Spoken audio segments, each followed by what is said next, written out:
দাবি করলেন বিজেপির গোটা রাজ্যে জামানত বাজেয়াপ্ত হবে।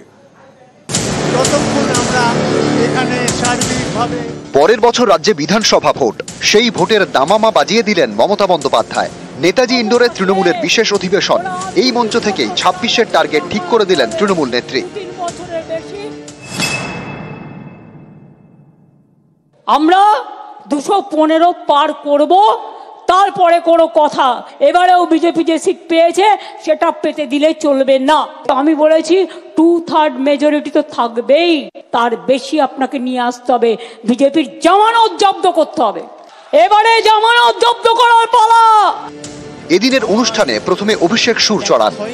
মমতা বন্দ্যোপাধ্যায় গত মাসে বিধানসভা থেকে বলেছে 2/3 বেশি আসন নিয়ে তৃণমূল ক্ষমতায় আসবে। 2/3 মানে 195 বা 196টা আসন।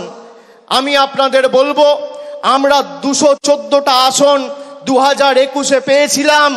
সেই লক্ষ্য অবিচল থেকে আমাদের সেই মাপকাঠি পেরিয়ে 215-র বেশি আসন নিয়ে চতুর্থবার যাতে বাংলার মুখ্যমন্ত্রী মমতা বন্দ্যোপাধ্যায় হয়, সেটা আমাদের সকলকে সুনিশ্চিত করতে হবে। অভিষেক যেটা বলেছে অ্যাকচুয়ালি কারেক্ট, আমি ওইটাই মেন করতে চেয়েছি, আমি সবটা বলি না।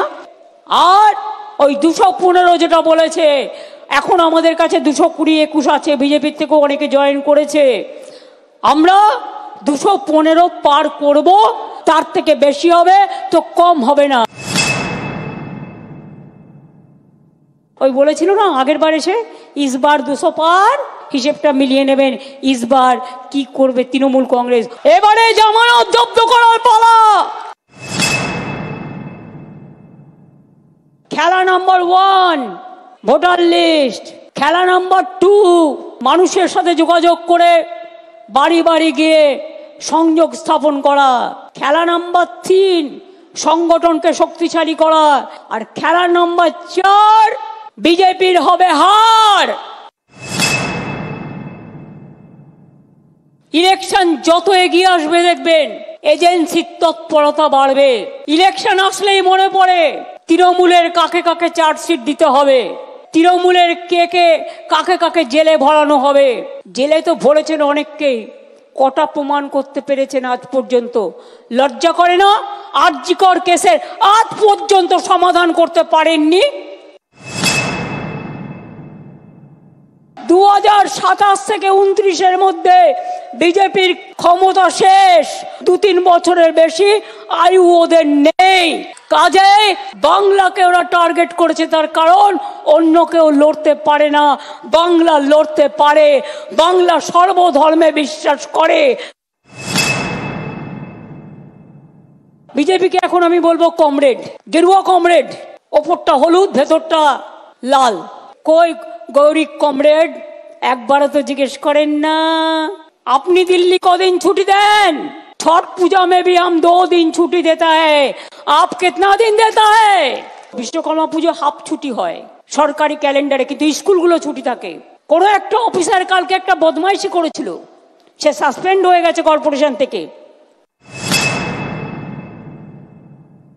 যারা ভালো কাজ করছেন তাদের পদোন্নতি করব আমরা, কিন্তু যারা কাজ করেন না, শুধু ভাষণ দেন আর বিবৃতি দেন আর শুধু পার্টিকে সমালোচনা করেন, মানুষের পাশে থাকেন না, তাদের জন্য আমার কোনো দয়া মায়া নেই।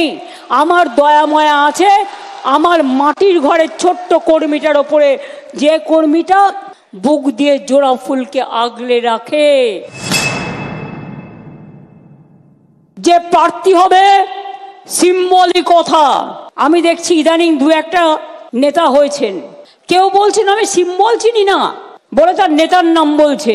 মনে রাখবেন, আমি কিন্তু রোজ খুঁটিয়ে খুঁটিয়ে ফেসবুক দেখি, টুইটার দেখি।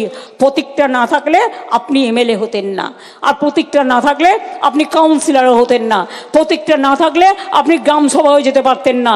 প্রতীকটা মেন। কোথায় ছাত্র যৌবনরা? কোথায়?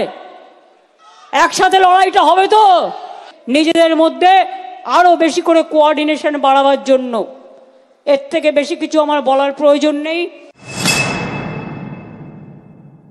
বীরভূমে যারা আছে তারা তারা নিজেদের মতো করে তাদের কোর কমিটি আছে, কোর কমিটি নিয়ে করবে সবাইকে নিয়ে।